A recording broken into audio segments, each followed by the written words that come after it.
आदरणीय हमारे बिलासपुर की समस्त प्राणीयता शिक्षारिक साथियों, माताओं, बहनों, सभी को हर महादेव।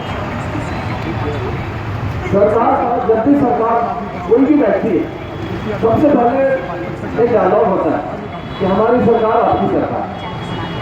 फिर आजकल एक नया डायलॉग आ रहा है जो केंद्र से आया है कि हमारी सरकार आप सबकी सरकार के साथ साथ आपका विकास, सबका विकास साथ साथ। ज्यादा डायलॉग दिया है। इससे पहले भारतीय संविधान में एक डायलॉग और है, वो है कि ये पब्लिक के लिए, पब्लिक के द्वारा चुनी हुई, पब्लिक के लिए और पब्लिक के हित के लिए जो काम होता है उसको हम लोग भारतीय संविधान के अंतर्गत सरकारें बनती हैं। अभी सरकार बन नहीं, सरकारों में कसम खाते हैं। इस सब जितने भी चुनाव से जीत के जाते हैं हमारे महारथी लोग, चाहे विधानसभा जाए, चाहे लोकसभा जाए, राज्यसभा जाए या एमएलसी जाए, एमएलसी बने, मेंबर ऑफ लेजिस्लेटिव असेंबली बने, ये सब के सब जब जाते हैं तो ये लोग एक ही काम करते हैं। वहाँ पे इन लोगों को शपथ दिलवाई जाती है, महामहिम राज्यपाल जी के द्वारा उनको शपथ दिलवाई जाती है। और शपथ में ये लोग कसमें खाते हैं, ये कसमें खाते हैं कि हम आम जनता के हितों के लिए, आम जनता के लिए लड़ाई लड़ेंगे, जितना पैसा मध्य में आएगा उसको आम जनता के सुख और साधनों के लिए हम लोग खर्चा करेंगे, वगैरह वगैरह। ये वहां पर जाके ऐसा वादा करते हैं, लेकिन चुनाव के पहले लोग इस पर 50 गुना वादा करते हैं। वो वादा आप सबको याद है, 2100 रुपए प्रति क्विंटल का धान का भाव देंगे, जितने धान का किसान है उनका कर्ज माफी करेंगे, कर्ज माफी करने में जितना 5 राज है उसको पानी उन लोग को देंगे, जितना छत्तीसगढ़ का बेरोजगार युवक है उन लोग को रोजगार देंगे बगैर ब्याज का, उनको ऋण देंगे, जितना अनएम्प्लॉयड ग्रेजुएट्स है, इंजीनियर्स है, इन लोग को बगैर ऋण का, बगैर ब्याज का इन लोग को पैसा मिलेगा जिससे लोग अपने पांव पे खड़े हो सकेंगे, वगैरह वगैरह। एक लंबा लिस्ट है आश्वासनों का, वादों का, चुनावी वादों का। और जब चुनाव जीत के जाते हैं फिर वहां जाके फिर वादे करते हैं राज्यपाल महोदय जी के सामने में। क्या होता है? सबका सब फरमान रहता है, सबके सब कपूर बन के उड़ा रहता है।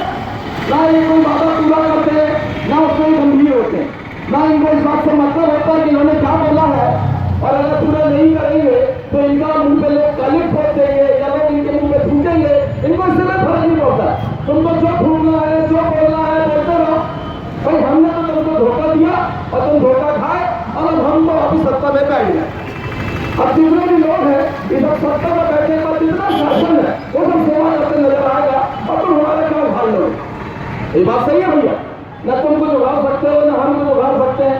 वो भाई जो हंसते हुए निकले यहाँ से वो भी कुछ नहीं उखाड़ सकते। अरे वो तो अपने अधिकार को पाने के लिए एक आवाज भी उठा सकते हो, हम लोग दूर की बात है। अरे हम तो वो है कि कम से कम आवाज तो उठा रहे, आपके लिए आवाज उठा रहे। यहाँ जो लोग बैठे इनका किसी का खेत या खलिहान नहीं है, न इनको तो किसी को नौकरी मिलने वाली है। इसे तो सब अपनी मेहनत करते हैं, अपना पाँव पे खड़े होते हैं, अपना आगे बढ़ने की कोशिश करते हैं, और कमाने के बाद, थोड़ा सा कमाने के बाद, घर चलाने के बाद ये आपके लिए लाने के लिए यहाँ बैठे हुए। तो आपको क्या लगता है कि क्या यहाँ पे हम लोग नेतागिरी कर रहे हैं? अरे हम तो सरकार से अनुरोध कर रहे हैं कि सरकार जिन मुद्दों को लेकर बनी है कृपया उन मुद्दों को पूरा कीजिए, ऐसा हम लोग मांग करते हैं। तो इस मांग में तो कोई खराबी नहीं है, इस बात में तो तीनों में कोई खराबी नहीं है, लेकिन मांग तो करते हैं और सरकार को लगातार हम लोग ज्ञापन देते हैं। 1986 के बाद से जब से शिवसेना बनी इस प्रदेश में, और सन 1994 के बाद से लगातार जितने धरने प्रदर्शन हुए, यही ज्ञापन हम लोग लगातार सरकार को दे रहे हैं। पहले दिग्विजय सिंह सरकार को दिए भोपाल में घेर के, और दिग्विजय सिंह सरकार के बाद जब छत्तीसगढ़ की सरकार बनी, माननीय जी प्रमोद कुमार जी योगी प्रथम मुख्यमंत्री बने, तब भी उनको हम लोगों ने पहला ज्ञापन दिया और लगातार उनको ज्ञापन देते रहे। फिर जब से भाजपा सरकार बनी तब से हम लोग लगातार उनको ज्ञापन दे रहे हैं। इतने वर्ष गुजर गए, लेकिन आम जनता जो यहाँ खड़ी है, मेरे को लगता है शायद उनको कोई मतलब नहीं कि हम यहाँ पे क्या बोल रहे हैं। लेकिन आपको बताना चाहता हूँ कि जितना ज्ञापन में हमने मांग रखा है उसमें से एक का भी जवाब इन 20 सालों में सरकार, इनके प्रिंसिपल सेक्रेटरी, इनके सेक्रेटरी, इनके दूसरे अधिकारियों के द्वारा आज तक नहीं आया। ये जवाब ही नहीं देते, इनको मतलब नहीं है। इनको लगता है कि नकार खाने में टूटी की आवाज है, और ये खुल के भ्रष्टाचार करते हैं। इनके अधिकारी खुल के नंगा नाच करते हैं और कोई बोलने वाला नहीं। जितने मंत्री हैं, जितने विधायक हैं, चाहे भाजपा का हो चाहे वो कांग्रेस का हो, ये सब आपस में मिले हुए हैं। यानी कि कोई सवाल लगाता है तो सवाल जैसे ही लगता है प्रश्नकाल में, मेरे पास एक जानकारी है, मैं आपको बताना चाहता हूं। जैसे ही सवाल लगता है प्रश्नकाल का, वैसे ही वो सवाल जिसके परिप्रेक्ष्य में लगता है, किसी अधिकारी के, किसी ठेकेदार के, किसी विभाग के, तो सवाल जब लगता है तो वो पहले लग जाता है। तो माननीय हमारे जो विधानसभा के अध्यक्ष महोदय, उनसे वो साइन होकर आगे जाता है कि इस विधायक ने सवाल लगाया, इसको हमने ऐसा करके आगे बढ़ाया, वो आगे बढ़ता है। उसके पहले उन लोगों के पास सूचना जाती है जिन लोगों को जवाब देना होता है, उस पर्टिकुलर विभाग वाले को या उस पर्टिकुलर ठेकेदार को या उससे संबंधित लोगों को, एक कागज सबके पास पहुंच जाता है। अब चालू होता है खेल। जैसे कि किसी महोदय जी ने सवाल लगाया कि वो फलाना ठेकेदार ने जो रोड बनाई है वो रोडों की क्वालिटी अच्छी नहीं है, उसमें जितना डामर होना चाहिए था, जितनी ताकत का डामर उसमें होना चाहिए था और जितनी मोटाई उस रोड की होनी चाहिए थी, उससे कम पाई जा रही है। और इस आशय का वो जांच के लिए लगाते हैं जब विधानसभा में, तो वो ठेकेदार जाके पहले मिल लेता है। और आपको जान के आश्चर्य होगा, ऐसे शून्यकाल में उठाए गए सवाल, ऐसे वो सवाल जिसको विधानसभा में हमारे यहाँ के मंत्री, हमारे यहाँ के विधायक छाती ठोक के पब्लिक के बीच में बोल के जाते हैं कि हम उठाने वाले और हम उठा के इसको न्याय दिलाएंगे, वो सवाल मृतप्राय हो जाता है। मतलब कि पैदा होने से पहले ही उसकी भ्रूण हत्या कर दी जाती है और वो सवाल सदन तक पहुंच ही नहीं पाता है। ये क्यों नहीं पहुंचता है? ये इसलिए नहीं पहुंचता मेरे भाई, क्योंकि पहले ही खा देते हैं। ये खाने की परंपरा बहुत पुरानी है। ये खाने की परंपरा छत्तीसगढ़ में बनने से पहले से चली आ रही।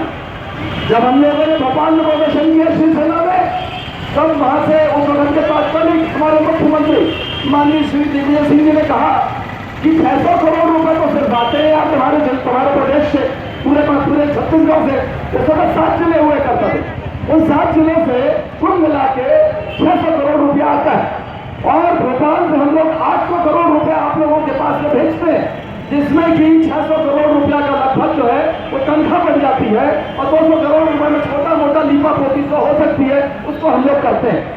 हम लोग को लगा सही बात है भाई, इतना राजस्व नहीं है, नहीं विकास हो पा रहा है, सही बात। लेकिन भैया सन 2000 से जब से छत्तीसगढ़ की नींव लगी, जिस दिन से छत्तीसगढ़ बना, और तमाम छत्तीसगढ़ में रहने वालों ने यह सोचा कि अब तो चांदी कटने वाली है। अरे चांदी क्या तुम्हारी जेब कट गई? तुमको ये मालूम नहीं पड़ा? क्योंकि इस साल का बजट 74,000 करोड़ रुपए का बजट है। कहां 600 करोड़ और कहां 74,000 करोड़ रुपए का बजट। इतने बड़े बिग बजट के बावजूद जो रोडें बनती है, जो सरकार रोड बनाती है, इसका तुमसे पैसा लेगी। तुम क्या खुश होते हो कि रायपुर से बिलासपुर तक की 6 लेन की रोड बन रही है? अरे तो बाबा जी, ये रोड कोई तुम्हारे लिए चलने के लिए थोड़ी बन रही है, इसका तो पैसा वसूलेंगे और आगामी 20-25 साल तक पैसा वसूलेंगे, मरते दम तक वसूलेंगे जब तक उनका पैसा पूरा नहीं हो जाएगा। और पूरा हो जाएगा तो सरकार उनको कमाने के लिए और अवसर देगी। नहीं भाई, ये 10 साल तुमने इतना पैसा लगाया, अब तुम और कमाओ। सरकार उनको कमाने का अवसर दे रही है। हमसे तुम टैक्स देते हो, हमसे तो हम अभी हम चाय पियेंगे या चाय पीते हैं, उसमें जो 2 पैसा जाता है सरकार के पास में, वही पैसे से सरकार के पास में राजस्व आता है, वही राजस्व से सरकार विकास करती है, उसी राजस्व से तनख्वाह बढ़ती है, उसी राजस्व से सारे रोड नल नाली पुलिया बनता है। और इस वर्ष तो इस रोडों के लिए जो सरकार ने पैसा निकाला है वो तो 43,000 करोड़ रुपए का पैसा है। तो भैया एक बात बताओ, ये रायपुर से बिलासपुर तक की जो रोड है, इसके लिए सरकार के पास पैसा नहीं था क्या? इस 43,000 करोड़ रुपए में ये रायपुर बिलासपुर वालों के लिए, बीच वाले गांवों के लिए क्या कोई जगह नहीं है? तुम 6 लेन रोड बनाओगे, प्राइवेट दोगे। तुम रायपुर से नांदगांव की रोड 100 लेन बनाओगे, उसको प्राइवेट को दे दोगे। यानी हम छत्तीसगढ़ में किसी भी कोने में जाए, हमको हर जगह पैसा देना होगा।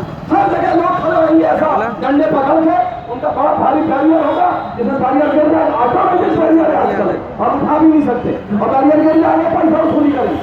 ये पूरे देश में हमारी सरकार बोलती है, हमारी सरकार गरीबों की सरकार, हमारी सरकार आम जनता की सरकार, हमारी जनता आपकी सरकार, या हमारी सरकार आपकी सरकार। अरे कौन सी नवारी सरकार है भैया? ये कौन सी नवारी सरकार है?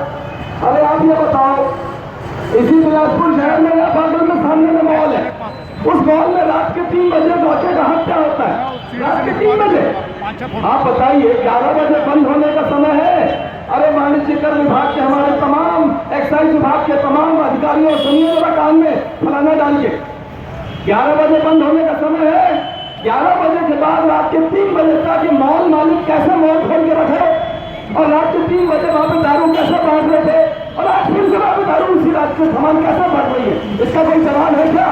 हम जवाब मांगेंगे तो आप बोलोगे अरे भलाई बहुत बात करता है, और तुम जवाब मांगोगे एक गरीब आदमी यहाँ से निकलता जाएगा, अगर रोटी खा लिया है या 3 लोग एक सवारी में जा रहे हैं तो तुरंत उसको लोग रोक लेते हैं। रुक 3 आदमी 3 सवारी, इतना गलती, इतना बड़ा गलत कर रहा हो तुम, 3 सवारी जा रहे हो, चलो 200 रुपए का जुर्माना बजाओ।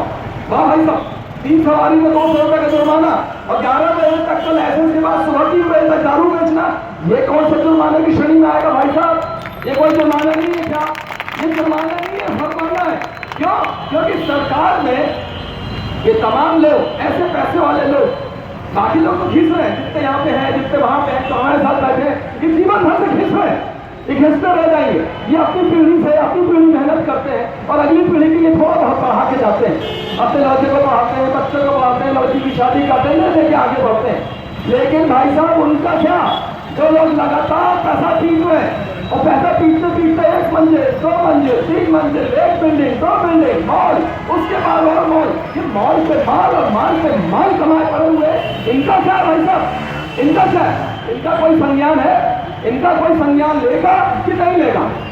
हमारी सरकार में बहुत सारे विभाग है, कहते हैं कि ईओडब्ल्यू विभाग है, एक कहते हैं सफेद पोश अपराध का विभाग है, ये पुलिस डिपार्टमेंट के विभाग। लेकिन मेरे भाई ये तमाम लोग जो रायपुर के अंदर, दुर्ग के अंदर, बिलासपुर के अंदर, राजनांदगांव के अंदर, ये तमाम बड़े शहरों के अंदर, रायपुर के अंदर जो एक करोड़ों रुपए पीट रहे हैं, क्या ये सब सफेद पैसा है? क्या इनके ऊपर किसी का निगाह नहीं जाता? या इनके ऊपर किसी का कोई ध्यान ही नहीं है? इनके ऊपर किसी का ध्यान नहीं है। इनका ध्यान तो उस पब्लिक के ऊपर में है जिस पब्लिक की तो पैसे की औकात है।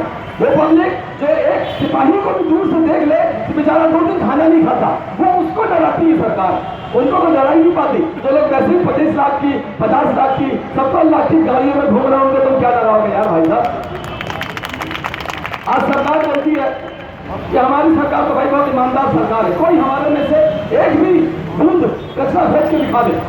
मैं इससे पहले बता रहा था कि सरकार बोलती है कि ये बहुत ईमानदार है हमारी सरकार है, और इसका एक उदाहरण मैं आपको देना चाहता हूँ कि कैसे ये लोग पैसे वालों का सहयोग करते हैं, चाहे अधिकारी कर रहे हो चाहे ये नेता कर रहे हैं। और अगर नेता कर रहे हैं और अधिकारियों को रोक नहीं पा रहे हैं कि दोष किसका है? हम सीधा नहीं बोलते कि नेताओं का या इस प्रदेश के अंदर चलने वाली सरकार का दोष है। हमारा कहना है अगर गलत हो रहा था तो तुमने विरोध दर्ज क्यों नहीं करा और विरोध दर्ज करा के उसमें कार्रवाई क्यों नहीं करी? तो हमारे समान आम नागरिक थोड़ी हो कि जो विरोध करने के लिए माइक लगाएंगे, यहाँ बोलते रहेंगे, कोई सुनेगा कोई नहीं सुनेगा, ऐसा थोड़ी है। तुम्हारे पास तो पटल है, तुम्हारे पास तो विधानसभा है, तुम्हारे पास तो मंत्रालय है, तुम तो विरोध दर्ज करा के उसको रोक सकते हो। तुम रोकते क्यों नहीं भैया?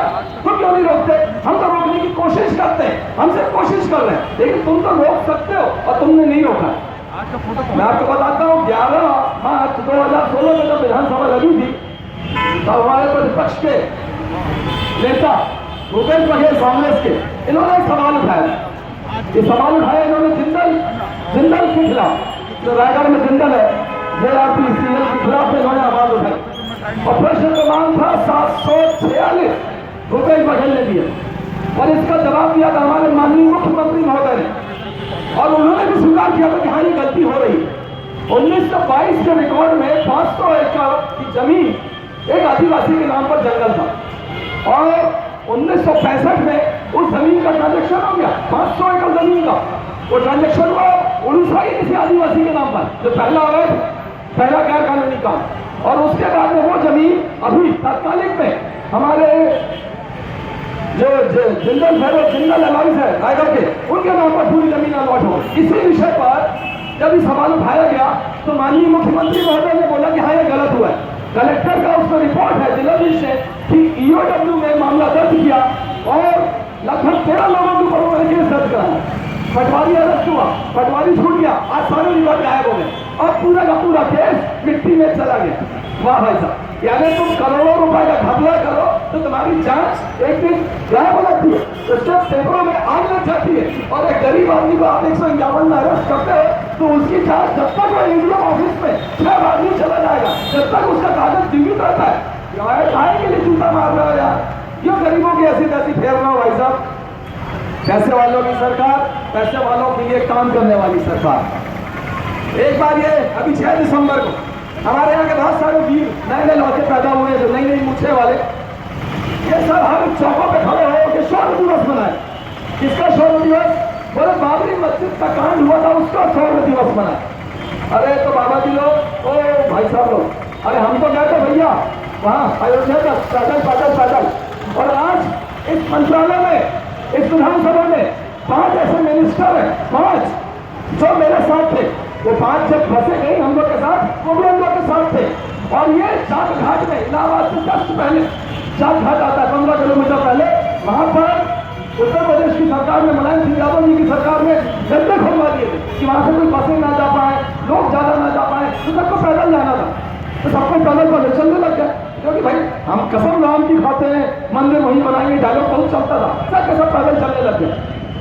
तो जब मैं 2-3 किलोमीटर आगे चला गया तो मैं बोला यार इसमें से 5 में से 2 विधायक, 3 विधायक, 4 विधायक, 5 विधायक नहीं दिख रहे, एक को तो दिखता, एक को ही नहीं दिख रहा था।